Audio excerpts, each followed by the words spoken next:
안녕하세요. 저는 순회 설교자로 사역하는 남원서문교회 김정만 박사입니다. 19세기 초에 영국에서 시작된 제2의 종교개혁이라 불리는 기독교 형제단의 역사와 믿음에 대해서 살펴보겠습니다. 교회 역사가 도널드 던반은 거듭남을 경험한 신자들로만 구성된 교회 공동체를 추구하며 초대교회 신앙을 계승한 교회들의 역사를 다루었습니다.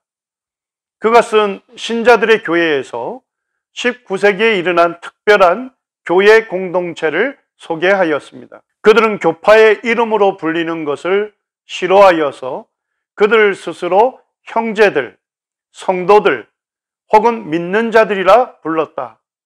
그들은 초대교회의 원형을 가장 고집스럽게 꾸준히 유지하고 복음 전도에 가장 열중하고 현대교회 생활에 있어서 모든 교파에 가장 큰 영향을 끼쳤다고 썼습니다.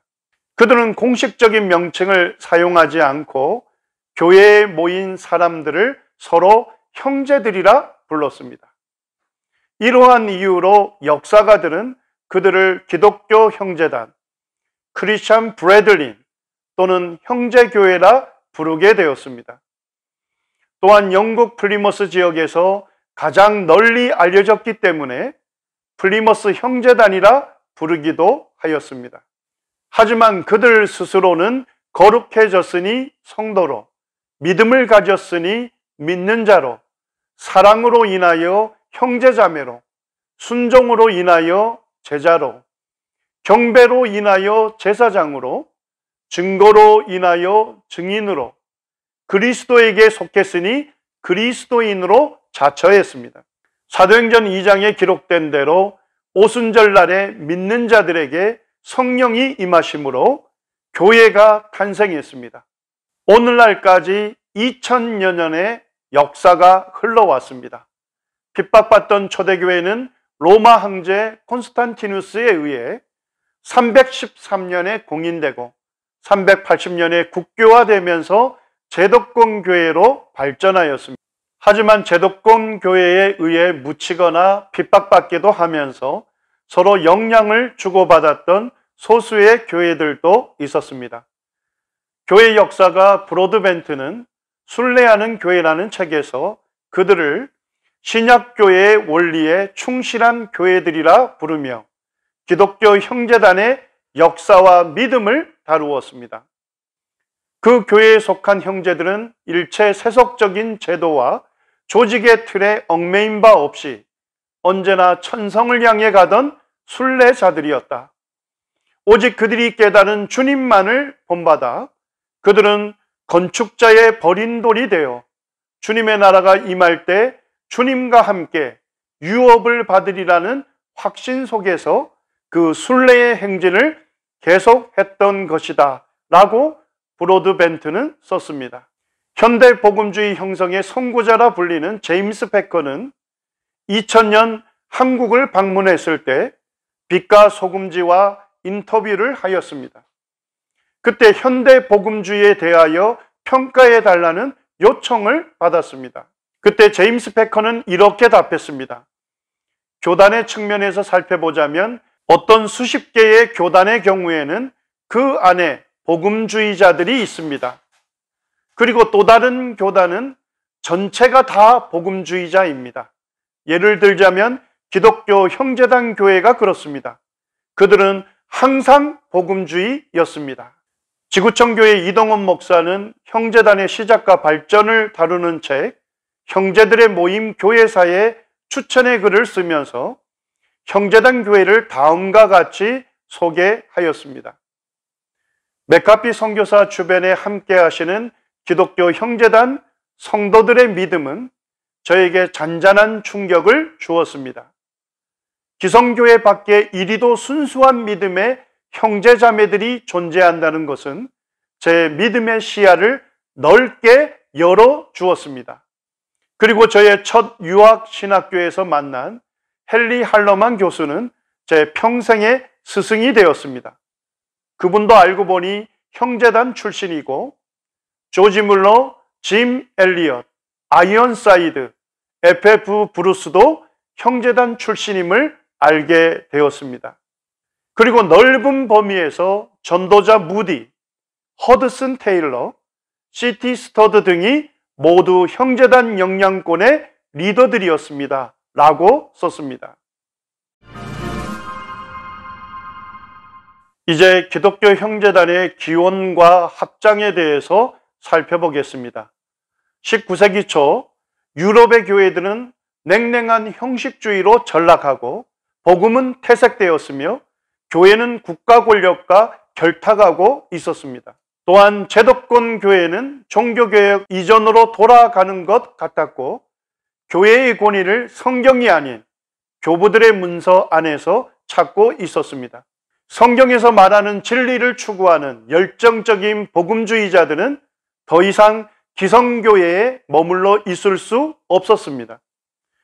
이러한 배경에서 신약교회의 원리에 충실한 교회를 이루고자 하는 열정으로 초대교회로 돌아가자는 운동이 여러 지역에서 자생적으로 일어났습니다. 1825년 아일랜드 더블린에서 몇몇 그리스도인이 성경을 연구하면서 당시 교회가 성경의 가르침을 벗어나 형식과 전통에 얽매여 있음을 깨닫게 되었습니다. 그들은 성경의 가르침에 따라 교파를 초월하여 그리스도 안에서 단순한 연합을 이루고자 하는 열망을 갖게 되었습니다. 기독교 형제단은 영적으로는 초대교회의 신앙을 계승하는 것이었습니다. 역사적으로는 1827년 아일랜드 더블린에서 선교사였던 안토니 그로브스가 형제운동의 원리를 제안하면서 시작되었습니다.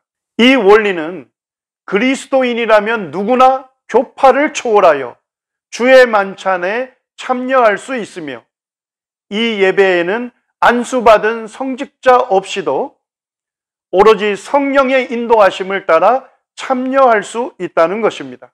형제단은 이 원리를 사도들이 가르쳤고 초대교회가 실행한 것으로 신약교회에서 직접 명령한 유일한 예배 행위로 보았습니다. 매 주일 주의 만찬이 중심이 된 예배를 드리는 것과 모든 신자가 은사를 중심으로 사역한다는 것은 오늘날까지 형제단 교회에서 행해지는 예배와 사역에서 가장 두드러진 특징이 되었습니다.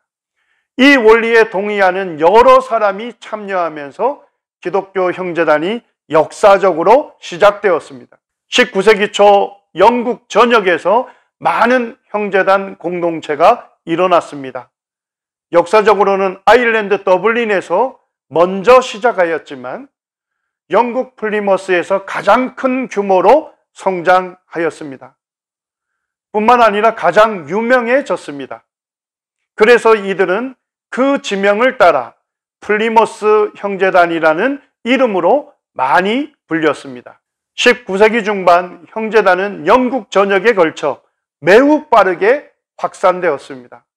형제들은 여러 집회장이나 극장, 야외 등 어디라도 청중이 있는 곳이라면 그 장소에서 성경을 가르치고 복음을 전했습니다. 그들은 성경에 숙달하였기에 걸어 다니는 성경, 워킹 바이블스라고 불렸습니다. 형제단은 유럽을 넘어 순식간에 미국을 걸쳐 전 세계로 확산되어 갔습니다.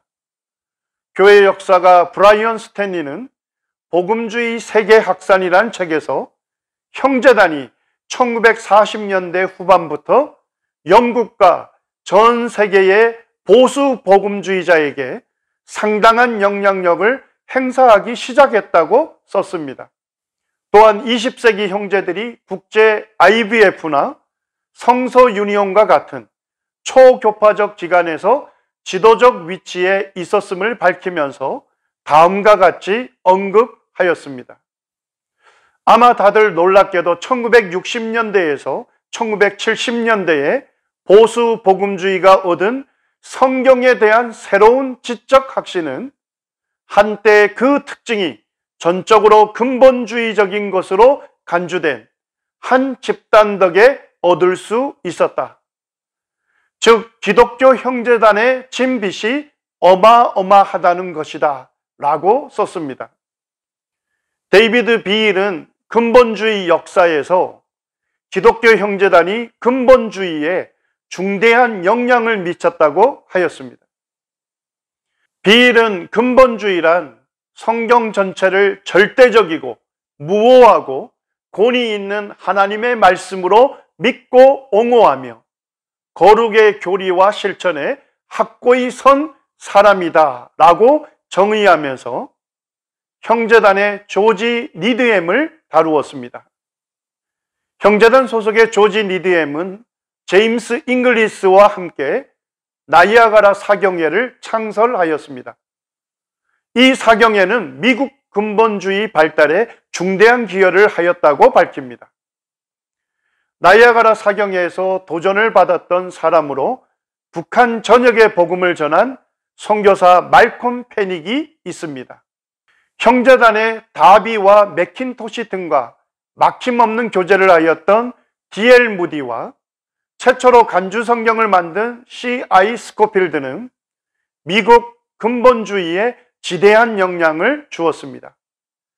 이와 같은 영향은 우리나라에 최초로 복음을 들고 들어온 장로교 선교사 언두우드도 받았다고 문헌은 밝히고 있습니다. 한국에서의 형제운동은 1959년 부평에 있는 미군 교회에 영어를 배우러 갔던 한국의 젊은이들에게 미군 병사들이 복음을 전해주고 신약교회의 원리를 가르쳐 줌으로써 시작되었습니다. 1960년 미국에서 입국한 맥카피 선교사와 1962년 영국에서 건너온 제임스 선교사에 의해 한국의 신약교회의 원리를 따르는 교회들이 세워지게 되었습니다. 2020년 현재 형제단이 한국에 세운 교회는 215개에 달하고 해외 선교사로 19개국에 38가정을 파송하였습니다.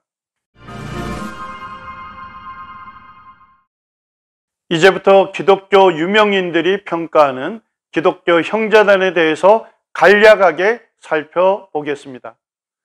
세계적인 복음 전도자 빌리 그레함은 복음주의 성경학자들은 언제나 기독교 형제단에 속한 소들의 우유를 얻어 마셨다라고 말했습니다. 달라스 신학대학원의 공동 창설자인 그리피스 토마스는 기독교 형제단이야말로 교회 역사상 하나님의 자녀 중에서 진리를 가장 바르게 해석한 사람들이었다라고 말했습니다. 탁월한 설교자였던 존 스토트는 기독교 형제단의 많은 모임도 매주 주일 아침에 함께 떡을 떼고 저녁엔 항상 복음 집회를 연다. 그들이 보여주는 복음 전도에 대한 열정은 가히 존경할 만한 것이다 라고 말했습니다. 기독교 형제단은 수많은 성경학자와 믿음의 거장을 배출했습니다.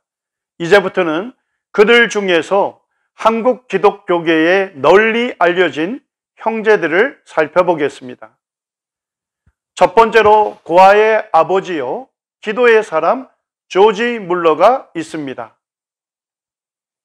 조지 물러는 기도 생활과 관련해서 빼놓을 수 없는 영적 거장으로 한국 교계에 널리 알려져 있습니다. 하지만 그가 일평생 형제단의 목회자로 살았다는 것은 잘 알려지지 않았습니다. 그는 젊은 날을 방탕하고 철저한 불신앙으로 보내다가 작은 기도 모임에 참석하면서 변화를 입게 됩니다. 하나님께 경건하게 기도하는 무리 속에서 자신이 큰 죄인임을 깨닫고 하나님께로 회심하게 되었습니다. 1829년 형제운동의 원리를 제안한 안토니 그로버스와 교제하게 되었고 1832년 베데스다 교회를 개척하면서 형제운동의 꽃을 피웠습니다. 1834년에 그가 세운 성경지식협회는 교육과 선교사역에 지대한 공헌을 하였습니다. 그는 애슐리 다운 고아원을 창설하여 1만 명 이상의 고아를 돌보았고 117개의 학교를 설립하여 12만 명 이상의 학생을 배출했습니다. 조지 물러는 오로지 수많은 고아를 기도와 말씀으로 양육했고 사람에게 의존하지 않고 우리의 기도를 들으시는 오직 하나님께만 필요를 구했습니다.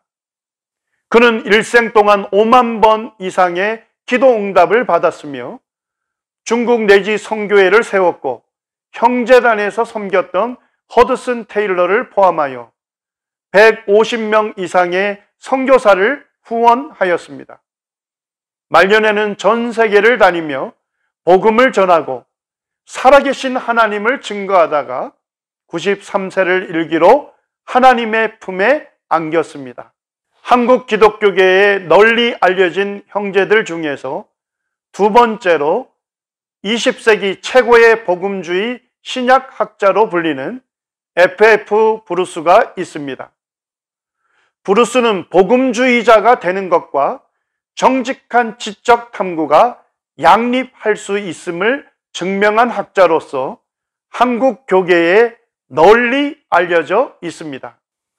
1943년에 그가 처음 저술한 책 신약성경 문헌연구, 신약성경은 신뢰할 만한가는 전 세계 복음주의에 큰 영향을 주었고 이 책은 우리말로 번역 출판되어 오늘날까지도 한국 교계에 읽혀지고 있습니다. 그는 1910년 스코틀랜드에서 형제단 교회에서 목회하는 부모에게서 태어나 에버딘 대학, 캠브리지 대학에서 수학했습니다. 오랜 기간 헬라어와 성경 비평학을 가르쳤고 1950년 이후 유럽을 넘어 북미와 아프리카 등에서 성경을 가르쳤습니다. F.F. 브루스는 국제 IVF에서 형제단 소속의 리버풀 대학의 마틴 교수와 함께 성경을 가르쳤고 형제단 소속 사업가 존 랭의 후원으로 세운 틴들 성경 연구회에서 활약했습니다. 사도 바울의 생애와 사역에 대해 저명한 학자였던 브루스는 바울 신학을 포함하여 40여 권의 주석서와 단행본을 집필했습니다. 또한 복음주의 잡지 이벤젤리칼 쿼털리 등에서 편집자로 일하기도 했습니다. 그는 탁월한 학문적 성과를 인정받아 왕립학술원의 특별회원으로 추대받았고 구약연구협회와 신약연구협회에서 회장을 역임했습니다. 1990년 주님의 부르심을 받을 때까지 일평생 형제단에 속한 교회에서 친밀한 교제를 나누었습니다. 한국 기독교계에 널리 알려진 형제들 중에서 세 번째로 불꽃처럼 타오른 순교자 짐 엘리엇이 있습니다. 짐 엘리엇은 창끝이라는 영화를 통해 한국에 널리 알려진 형제단의 선교사이며 순교자입니다. 그는 1927년 미국 포틀랜드에서 형제단의 순회 전도자인 부모에게서 태어났습니다. 1945년 히튼 대학에 진학하여 선교를 위해 생애를 바치기로 작정했습니다. 대학생 시절의 선교 사역을 향한 하나님의 인도하심을 구하면서 영원한 것을 얻기 위해 영원하지 않는 것을 버리는 자는 바보가 아니다라고 일기에 적었습니다. 1952년 에콰도르에 도착하여 언어와 풍습을 익히며 함께 선교 활동을 할 동력자들을 모았습니다. 하지만 선교사 5명과 함께 아우카족 선교를 떠났다가 1956년 1월 8일 원주민들에게 창가 화살로 무참히 살해당했습니다. 그들의 품에는 권총이 있었습니다. 하지만 결코 놓치지 말아야 할 주님의 사랑과 복음을 위해서 그것을 사용하지 않았습니다. 당시 미국 언론들은 이 사실을 보도하면서 장래가 촉망되는 젊은이들이 무엇 때문에 멀리 남미까지 가서 개 죽음을 당해야 하는가? 얼마나 불필요한 낭비인가 라고 의문을 제기했습니다. 그때 그의 아내 엘리자베스 엘리엇은 신문기자에게 이렇게 항의를 했습니다. 낭비라니요? 왜 그런 말씀을 하시죠? 내 남편은 어렸을 때부터 이 순간을 위해 준비했던 사람입니다. 내 남편은 이제야 그 꿈을 이룬 것뿐입니다. 그의 아내는 남편이 순교한 지 2년이 지난 1958년에 그녀 역시 목숨을 걸고 그리스도의 복음을 전하기 위해서 어린 딸 벨러리와 함께 아우카족을 찾아갔습니다. 그의 아내는 5년 동안 그들과 생활하며 그리스도의 복음을 전하였습니다. 수십 년이 지난 후 그 마을에는 수백 개의 교회가 세워졌습니다. 이 감동적인 실화는 2006년 미국에서 영화로 제작되었고 우리나라에는 창끝이라는 제목으로 상영되었습니다. 한국 기독교계에 널리 알려진 형제들 중에서 네 번째로 C.S. 루이스 이후 최고의 기독교 변증가라 불리는 존 레녹스 교수가 있습니다. 북아일랜드 출신으로 형제단 교회에서 섬기는 부모에게서 태어났으며 1962년 캠브리지 대학에 입학하여 수학하였고 옥스퍼드 대학과 캠브리지 대학 등에서 3개의 박사학위를 받았습니다. 1989년부터 형제단 소속의 그의 멘토이자 킨즈 대학교의 헬라어 명예교수인 데이빗 구딘과 함께 그들의 저서들을 러시아와 우크라이나에 보급하고 있습니다. 그는 현재 옥스퍼드 대학의 수학과 명예교수이자 과학 철학자입니다. 옥스퍼드 대학에서 학부생으로 수학하던 시절 유명한 기독교 변증가인 C.S. 루이스의 마지막 강의를 들었습니다. 이후 무신론을 추종하는 사람들과 활발한 토론을 벌였습니다. 그는 스티븐 호킹이나 피터 싱어, 리차드 도킨스와 같은 쟁쟁한 무신론자들에게 빈틈없는 논리로 성경을 변호하는 기독교 변증가로 활약하였습니다. 그는 2019년 로마에서 있었던 국제형제단 수양회와 2020년 7월 우리나라 고려대학교에서 개최된 베리타스 포럼의 주 강사였습니다. 이들 외에도 형제단에서 배출한 학자들이 쓴 많은 책들이 한국 목회자들과 경건한 성도들의 서재에 꽂혀 있습니다. 예를 들자면 모세오경을 주해한 맥킨토시가 있습니다. D.L. 무디는 전 세계의 책이 다 타버린다 해도 성경과 맥킨토시의 모세오경 강해만 있으면 충분하다고 극찬했습니다. 이 책은 생명의 말씀사에서 맥킨토시 모세오경 강해라는 제목으로 번역 출판하여 오랜 기간 동안 한국 교계에 지대한 영향을 주고 있습니다.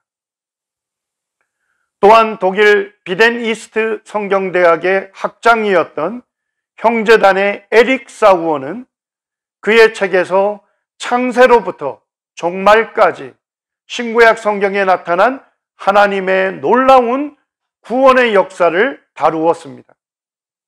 생명의 말씀사에서는 에릭 사우어가 쓴 책들 중에 세계 구속의 여명, 십자가의 승리, 영혼에서 영혼까지 만물의 영장을 우리말로 번역 출판하였고 오늘날까지도 읽혀지고 있습니다.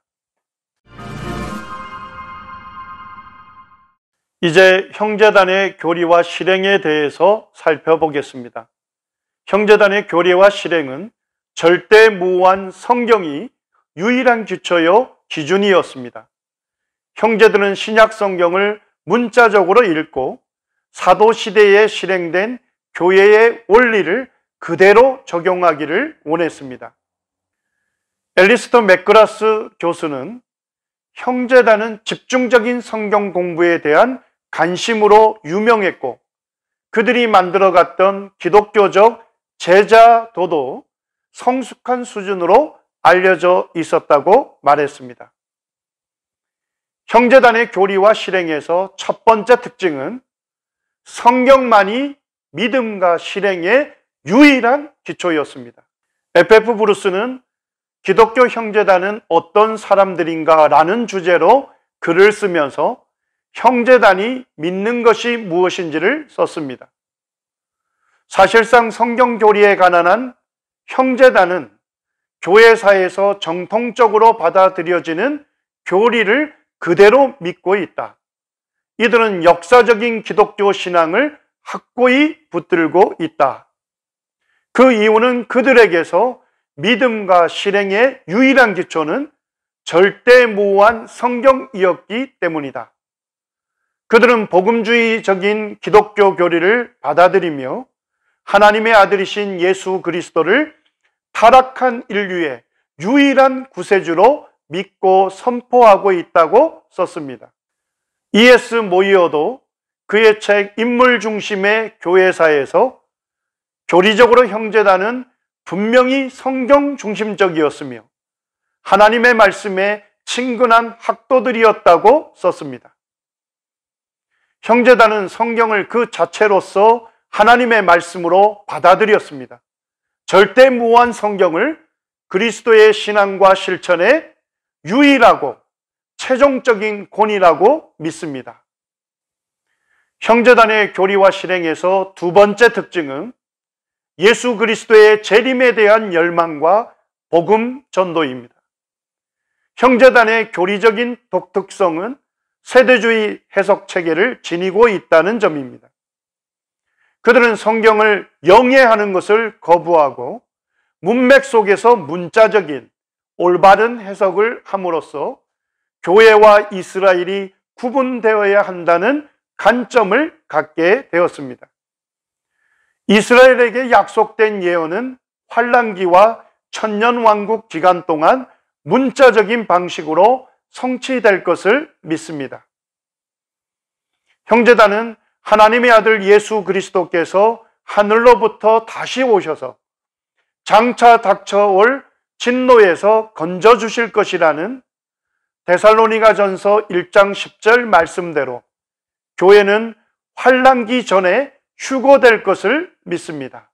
교회 역사가 도널드 덤바는 재림의 날짜를 정하거나 현실 도피를 가르치는 극단적인 종말론주의자와 달리 기독교 형제단은 주님의 재림을 고대하면서 복음을 전하는 것과 경건한 생활을 강조하였다고 썼습니다. 주님의 재림과 교회의 휴거에 대한 소망은 성교에 대한 열정을 불어넣는 계기가 되었습니다. 형제들은 교파를 초월하여 복음을 전하는 일에 기꺼이 협력하였습니다. 예를 들자면 형제들은 여러 지역에서 빌리 그리함과 협력하여 복음을 전하였습니다. 형제단의 교리와 실행에서 세 번째 특징은 매 주일 드리는 주의 만찬과 신자에게 베푸는 침례입니다. 그들은 오직 자신이 주님을 믿고 구원받았음을 간증하고 주님께서 교회에게 명령하신 말씀대로 순종하겠다는 믿음의 고백을 하는 사람에게만 침례를 주었습니다. 믿는 신자는 몸이 물속에 완전히 잠기는 침수에 의한 침례를 받음으로써 자신의 믿음을 공개적으로 드러냈습니다. 따라서 형제단은 개인이 믿음을 갖기 전에 유아로서 받은 세례를 인정하지 않습니다. 실행에 있어서 형제단의 가장 두드러진 특징은 매 주일 주의 만찬이 중심이 된 예배를 드리는 것입니다.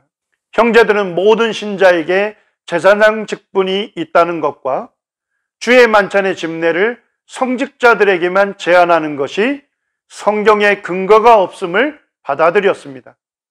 예배의 특징은 성령의 역사를 중시하기 때문에 짜여진 규칙이나 순서가 없습니다. 또한 목회자가 주관하지 않고 모든 형제가 감동하는 대로 자발적으로 참여하는 열린 예배입니다. 형제단의 교리와 실행에서 네 번째 특징은 복수의 목회 사역과 모든 신자의 사역자하입니다. 형제단의 두드러진 특징 중 하나는 총회나 노예와 같은 중앙 통제 기관이 없다는 것입니다. 그들은 교단 등에서 위임한 성직자로서의 목사를 두지 않습니다. 물론 교회 내에는 성직자 개념으로서의 목사가 아닌 은사로서의 목사, 즉 목회자를 두고 있습니다. 형제단은 신약 성경에서 말하는 교회의 직임은 오직 감독들과 집사들이 있음을 이해하고 있습니다. 그러므로 각 지역교회는 장로들 혹은 목회자들이나 감독들이라고 부르는 책임있는 복수의 인도자들에 의해 운영됩니다. 형제단은 교회의 운영이나 치리에 있어서 각 지역교회가 독립적입니다. 형제단은 인위적인 제도나 전통에서 오는 권위나 자격이 아니라 성령에 의해 주어지는 영적 은사를 더 소중히 여겼습니다. 모든 신자는 성령이 주신 은사를 가지고 사역자로서 참여합니다. 그들은 성직자와 평신도로 나누는 전통적인 구조를 받아들이지 않고 교회의 직무와 봉사의 기회가 모든 성도에게 골고루 주어지게 하였습니다. 지금까지 한국교회에 잘 알려지지 않은 기독교 형제단의 간략한 역사와 믿음을 살펴보았습니다. 형제단은 신약교회의 원리에 충실한 교회를 이루고자 하는 열망으로 19세기 초에 일어난 경건한 그리스도인들의 모임입니다. 오늘날에도 형제단은 동일한 열망으로 사도행전의 역사를 이어가는 교회입니다. 형제들은 오직 우리만이 완벽한 교회라고 믿지 않습니다. 주님께서 받아들인 모든 사람을 우리와 동일한 하나님의 자녀로 받아들입니다. 형제단은 교회사에서 정통적으로 받아들여지는 교리를 믿을 뿐만 아니라 주님께서 오실 때까지 은혜의 복음을 전파하고 신약교회의 원리에 충실한 교회의 공동체가 되기를 추구합니다. 히브리서 13장 7절과 8절입니다. 하나님의 말씀을 너희에게 일러주고 너희를 인도하던 자들을 생각하며 그들의 행실의 결말을 주의하여 보고 그들의 믿음을 본받으라. 예수 그리스도는 어제나 오늘이나 영원토록 동일하시니라. 성경은 우리에게 하나님의 말씀을 전해 주었던 선진들의 행실과 믿음을 본받으라고 권하고 있습니다. 그렇게 한다면 선진들에게 역사하셨던 예수 그리스도께서 선진들의 행실과 믿음을 본받는 오늘날 우리에게도 동일하게 역사하시겠다고 약속하십니다. 이 시간 함께 하시는 모든 분에게 우리 하나님의 은혜가 넘치시기를 바랍니다. 감사합니다.